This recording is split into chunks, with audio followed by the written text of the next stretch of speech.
Start.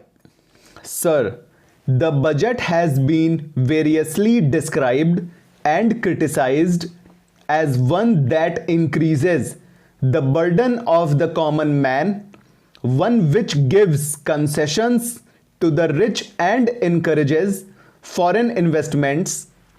I agree, sir.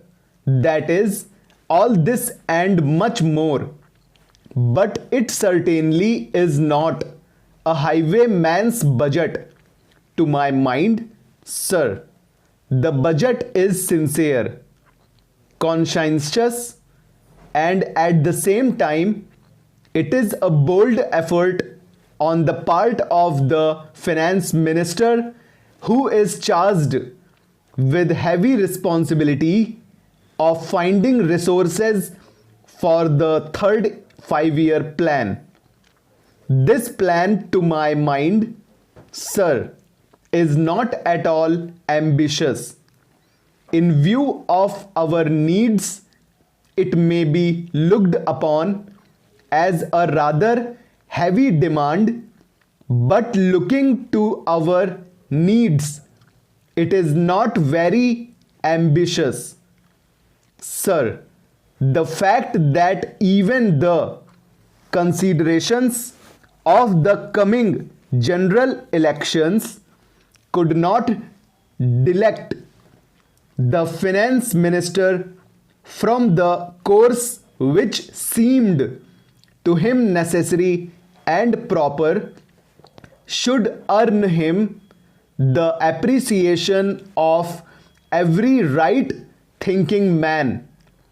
The common man's interest, as I said, is nearer to our hearts than perhaps some others can claim, or at least it is equally nearer to us.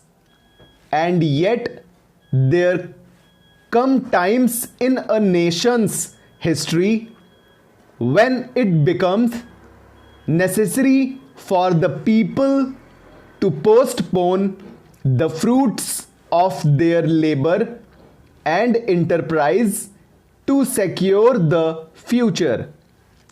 Here also, sir, opinions may differ. According to the Communist Party, such a time came during the last Great War when they were exhorting people, the common people, to contribute their full might to the war effort. According to us, however, sir, we are passing through such a time at the present moment, and I have no doubt that the common people appreciate this position and will willingly tighten their belts, contribute their full might, and will surely return the Congress to power, having full confidence in the future and looking to a future where their posterity will be assured of a far better social and economic order. Who, sir, does not sympathize with the difficulties of the common man? As a matter of fact, most of us come from that class, and I am sure the finance minister would have liked to do away with some of the levies. None would have been happier if he could have done without these new levies, but there are, sir, certain very imperative limitations. We are passing through a critical period. Sir, it may not be necessary to continue these levies for a long time. Rather, I am inclined to think that before long it may be possible to give up some of them at least. I have very valid reasons to think so. Our public undertakings are coming to their own, and some of our important irrigation and power projects have just been completed. Some others are nearing completion, and in due course, I think in the very near future, they must yield returns. This will go a long way to lighten the burden of the common man. We might, sir, also resort to some other ways.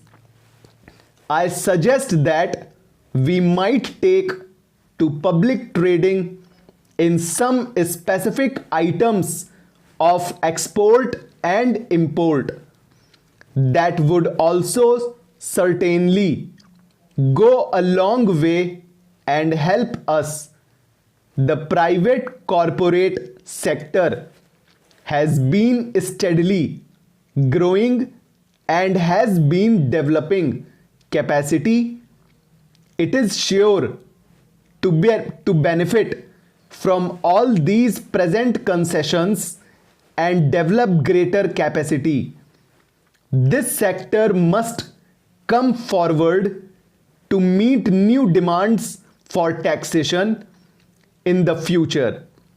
I agree that so far as indirect taxation is concerned, it has reached the saturation point, but the corporate sector, growing as it is in strength, in vitality and in capacity, will not, I am sure, shirk its responsibility to contribute to the common fund.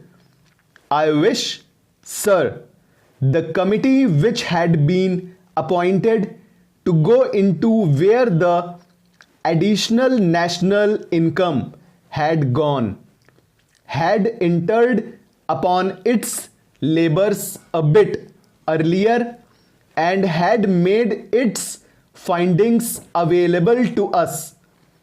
I do not want to state its findings, but I have a feeling that the committee, when it concludes its labors, will come to the conclusion that a major portion of this additional national income has gone into the pockets of a comparatively small number of men, small number of individuals, and it is they who must in future contribute their share to the country's taxation needs, because the profits they have earned are not all due to their own efforts and enterprise only.